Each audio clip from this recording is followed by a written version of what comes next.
इस कहानी के लेखक हैं लावण्य कुमार। महेश, महेश मुझे माफ कर दो, ये सब मेरी गलती है।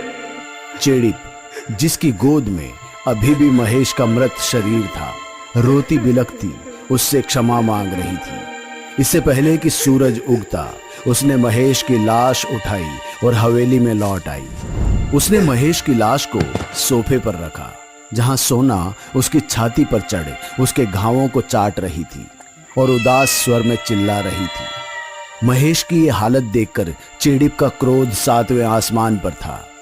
उसने अपनी मुट्ठी भींची और रात होते ही उसने नक्सलियों के अड्डों पर धावा बोल दिया।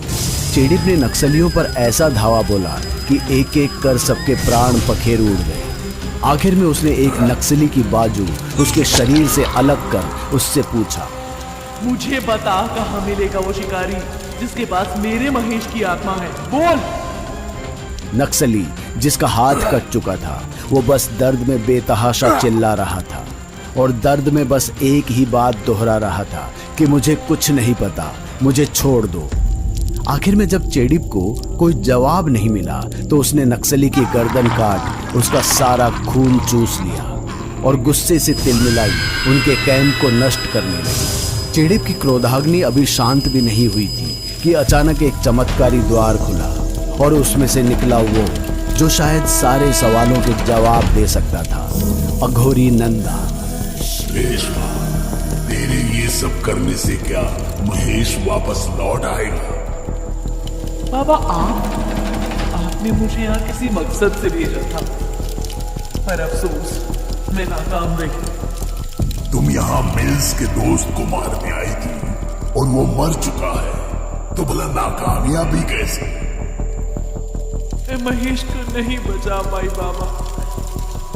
वो शिकारी से मुझे बचाते हुए खुद अपनी जान गंवा बैठा। मायावी जीवों को काल का कैसा डर, और महेश की रूह को आजाद करने का अभी भी एक अंतिम रास्ता बचा है। सचमुच बाबा? बाबा, आप तो महाकाल के भक्त हैं, सब जानते हैं आपको। आप मुझे शिकारी का पता और एक ऐसा शस्त्र दे दीजिए। इस युद्ध में बल के साथ तुम्हें छल का प्रयोग भी करना होगा, क्योंकि जिस शक्ति से तुम लड़ने वाली हो वो एक मायावी शिकारी है। कल रात शैल पर्वत की पहाड़ी पर एक तरफ जहां अघोरी चेड़िप को तैयार कर रहा था, वहीं दूसरी तरफ शिकारी शंकर एक बच्चे को बांध मंत्र बुदबुदाता और फिर उसके माथे पर राख रगड़ता। हर राख के रगड़ने के बाद उस बच्चे की आंखें और सुर्ख लाल हो जाती और वो मर्दाना आवाज में चिल्लाता, मेरे हाथ खोलो, छोड़ दो मुझे। मेरे जैसा जिन्न तेरी हजारों ख्वाहिशें पूरी कर सकता है। ख्वाहिश तो बस एक ही है, अमर होने की। उस दानव के वादे के अनुसार 3 मायावी जीवों के रूह के बदले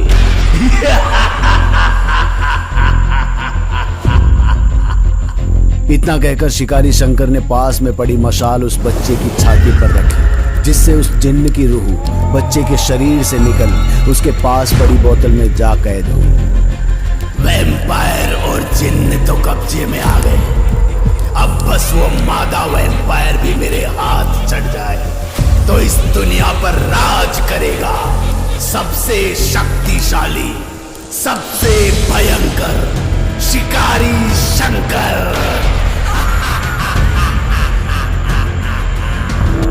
शंकर ने बोतल उठा कुछ कदम दूर अपनी कुटिया में महफूज तरीके से एक अलमारी में रख दी। इससे पहले कि शिकारी शंकर अपने अगले कदम के बारे में कुछ सोचता, उसे जंगल में किसी लड़की के जोर से चिल्लाने की आवाज आई। उसने अपना खंजर उठाया और जंगल की ओर चल दिया। कुछ देर जंगल में चलने के बाद उसे एक लड़की दिखाई दी, जिसके पैर जंगल की पथरीली जमीन पर नंगे दौड़ने के कारण छिल चुके थे, और ये लड़की कोई और नहीं बल्कि रेशमा थी। शंकर ने उस लड़की को थामते हुए कहा, कौन हो तुम और तुम्हारी ये हालत किसने की? वो मेरा खून पी जाएगी, बचाओ। इतना कहकर वो लड़की शंकर की बाहों में बेहोश हो गई। शंकर को कुछ भी समझ नहीं आ रहा था। फिर भी उसने उस लड़की को उठाया और अपनी कुटिया की ओर ले गया और उसके पैरों से कंकर और कांटों को निकालकर मरहम पट्टी करने लगा।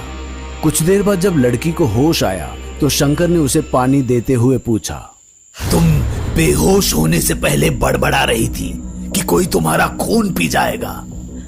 मैं अपनी भेड़ों को चराने निकली थी। अचानक एक नर पिशाचनी ने हम पर धावा बोल दिया। उसकी कद काठी सामान्य औरतों से काफी अलग और लंबी थी। उसके नाखून लंबे और आंखें खून से सुर्ख लाल। आखिर अपने साथी की खुशबू पिशाचनी को यहाँ तक खींच लाई। सुनो, तुम यहीं पर इंतजार करो और जब तक मैं वापस आकर 3 बार दरवाजा न खटखटाऊं, दरवाजा मत खोलना। शिकारी के बाहर जाते ही रेशमा ने कमरे में छानबीन शुरू कर दी और आखिरकार उसे एक अलमारी में 2 बोतलें दिखाई दी, जिसे रेशमा को पहचानने में ज्यादा वक्त नहीं लगा और उसने दोनों बोतलें फोड़ दी। पहली बोतल से घायल महेश की रूह निकली और दूसरी बोतल से एक जिन्न। महेश तुम ठीक तो हो ना? अपनी जान प्यारी है तो तुरंत यहाँ से भाग निकलो, वरना वो शिकारी। उसी का अंत करने आई हूँ मैं। उसका अंत उसी शस्त्र से होगा और वो शस्त्र शैल पर्वत के शैतानी मंदिर पर है, जहाँ वो अमावस्या की रात हमारी बलि चढ़ाने वाला था। रेशमा ये सही कह रहा है, भलाई भागने में ही है। उस शिकारी को हराना नामुमकिन है। अघोरी बाबा के आशीर्वाद और दिखाए रास्ते से इस बार हमारी राह आसान है। महेश, ये हमारी लड़ाई है और इसे हराने के लिए अगर छल का भी सहारा लेना पड़े तो वो भी सही है। जहां एक तरफ षड्यंत्र रचाए जा रहे थे तो वहीं दूसरी तरफ शिकारी शंकर जंगल के सबसे लंबे गुलमोहर के पेड़ पर चढ़कर नजर गड़ाए बैठा था। शंकर को इंतजार करते हुए कुछ घंटे हो चुके थे, मगर वो अपनी जगह से हिला तक नहीं। अचानक जंगल में कुछ हरकत हुई। एक टहनी के टूटने की आवाज ने शंकर का ध्यान अपनी ओर खींचा और शंकर तुरंत पेड़ से छलांग लगा नीचे कूदा। शंकर ने देखा कि रेशमा जंगल में शैतानी मंदिर की ओर दौड़ रही है। उसकी समझ से यह बात बिल्कुल परे थी कि आखिर चोटिल होने के बावजूद भी वो लड़की इतनी तेज कैसे भाग पा रही थी। बहरहाल उसने रेशमा का पीछा किया। रेशमा बेतहाशा दौड़ने के बाद तालाब में कूदी और देखते ही देखते डूबने लगी। शंकर असमंजस में था कि आखिर कोई क्यों घायल होने के बावजूद भी उसी जंगल से दौड़ते हुए तालाब में छलांग लगाएगा। बिना सोचे समझे शंकर ने तालाब में डुबकी लगा दी और उसे बचाने चल पड़ा। कुछ देर तो पानी शांत रहा और आखिर में जब पानी से बुलबुले निकले तो शंकर पानी से ऐसे झटके से निकला मानो किसी ने बहुत जोर से उसे लात या मुक्का मारा हो। शंकर अपना पेट पकड़े लेटा हुआ करा ही रहा था कि पानी में से चेड़िप अपने असली रूप में निकली। चेड़िप को यूं आता देख शंकर के होश ठंडे पड़ गए, क्योंकि चेड़िप के हाथ में वही दिव्य खंजर था जिसने महेश की हालत बद से बदतर कर दी थी। दाद देनी पड़ेगी तेरी पिशाचनी, तूने मुझे अपने छलावे में फांस ही लिया। पर अफसोस यही तेरा अंत था। सिर्फ बातों में ही दम है तुम्हारी या बाजुओं में भी कुछ बचा है? ये सुनकर शंकर आग बबूला हो गया, मानो चेड़िप ने उसकी मर्दानगी को ललकारा हो। वो तुरंत तेजी से चेड़िप पर वार करने दौड़ा, पर तैयार खड़ी चेड़िप ने ऐन वक्त पर झुकते हुए उसके घुटने पर खंजर से वार करते हुए उसे गिरने पर मजबूर कर दिया। शिकारी लंगड़ाते हुए खड़ा हुआ और उसने एक मंत्र बुदबुदाया और अपने बाएं हाथ से एक अग्नि के गोले से चेड़िप पर वार किया।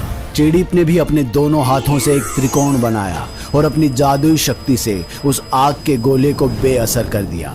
अपनी चाल को नाकाम होता देख शंकर ने एक बार फिर से मंत्र बुदबुदाया और गायब हो गया।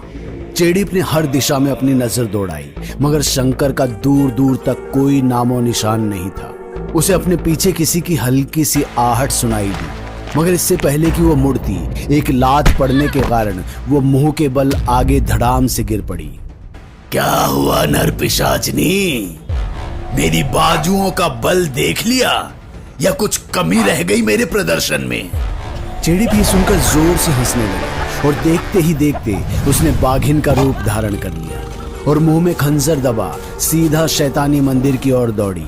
शंकर भी उसे दौड़ता देख उसके पीछे पीछे दौड़ा, और इससे पहले कि वो मंदिर की चौखट पर उसे दबोच पाता, महेश ने अचानक सामने आकर उस पर घूंसों और लातों की बरसात कर दी। शंकर भय से थर्राने लगा कि आखिर कैसे एक बोतल में बंद वैम्पायर की रूह वापस अपने शरीर में पहुंच गई। अघोरी ने चेडिप को महेश की रूह के लिए उसके शरीर का अंतिम उपाय बताया था। उसने महेश की रूह को कुटिया से कुछ दूर पर छिपाया था और उसकी रूह को आजाद कर उसे समझाते हुए कहा, इस कागज पर एक मंत्र लिखा है, अपने शरीर के पास पहुंचते ही इसे 2 बार दोहराना, और जैसे ही तुम्हें तुम्हारा शरीर मिल जाए शैतानी मंदिर के पास मेरा इंतजार करना। क्या हुआ शिकारी भाऊ, डर के मारे पसीने के साथ और कुछ भी निकल गया क्या? तू वापस कैसे आ गया? मैंने तो तुझे बोतल में असंभव। यकीन हो गया या और सबूत दूं तुझे? उस रात शिकारी महेश को पहली बार डर का एहसास हुआ था और महेश को धकेल वो मंदिर के अंदर जा पहुंचा और अपनी लहूलुहान गर्दन को अपने हाथ से ढक शैतान की मूरत की ओर लड़खड़ाते हुए बढ़ने लगा। मगर इससे पहले कि वो मूरत से कुछ करीब पहुंचता, चेडिप ने मूर्ति को बीच से तोड़ दिया और उसकी ओर बढ़ने लगी, और हर बढ़ते कदम के साथ उसके रूप में परिवर्तन होता गया। कभी वो रेशमा बन जाती तो कभी खूंखार चेडिप। शिकारी शंकर ने डर का नाम जरूर सुना था, मगर महसूस शायद पहली बार किया था, और आज उसकी जुबान बस अपनी जान की भीख मांग रही थी। मैं जिंदगी भर तुम्हारा गुलाम बनकर रहने को तैयार हूँ, मुझे बस जिंदा बख्श दो। एक निहत्थे पर वार तो नहीं करोगी ना तुम? मगर रेशमा आज रुकने वाली कहाँ थी? शिकारी शंकर जो लड़खड़ाता हुआ पीछे जा रहा था, पीछे से चुपचाप महेश की बाजुओं में अपनी गर्दन जकड़वा बैठा। वो हाथ पैर छटपटाता रहा, मगर जब मौत करीब हो तो परमात्मा भी रहम नहीं करते, और ये तो फिर भी वैम्पायर और चेडिप की जोड़ी थी। मैं अब कभी किसी मायावी जीव का शिकार दोबारा नहीं करूंगा। मुझे जाने दो बहन, मुझे जाने दो। मैं तुम्हारे हाथ जोड़ता हूँ, मुझे शंकर अपनी क्षमा याचना भी पूरी नहीं कर पाया था कि चेडिप ने उसकी छाती में खंजर घुसाते हुए उसके शरीर को 2 भागों में काट कमरे में विपरीत दिशाओं में फेंक दिया, और आखिरकार उसने शिकारी शंकर को मौत के घाट उतार उसे जीवन बंधन से मुक्त कर दिया। एक तरफ शिकारी शंकर का अंत हुआ तो दूसरी तरफ मंदिर के रोशनदान से सूर्य की तेज किरणें अंदर आने लगी, जिससे महेश का शरीर धीरे धीरे जलने लगा। महेश इसे अपने जीवन का आखिरी क्षण समझ चेडिप का हाथ पकड़ते हुए बोला, रेशमा, हमारा साथ यहीं तक का था। बस अफसोस इस बात का रहेगा कि ये बात मैं पहले नहीं बोल पाया। I love you Reshma. इससे पहले कि महेश अपनी आखिरी सांस छोड़ता, चेडिप ने अपनी उंगली काट अपने खून की कुछ बूंदें महेश के मुंह में डाल दी, जिससे देखते ही देखते वो वैम्पायर से इंसानी महेश के रूप में आ गया। ये तुम्हारा अंत नहीं है महेश, मेरे खून में रूप बदलने की मायावी शक्तियां हैं। बाबा ने कहा था ये दिन में तुम्हारे काम आएगा, पर रात होते ही तुम अपने वैम्पायर के रूप में वापस आ जाओगे। तुम्हारे साथ तो ऐसे 100 ट्रांजिशन मंजूर है। क्या मतलब?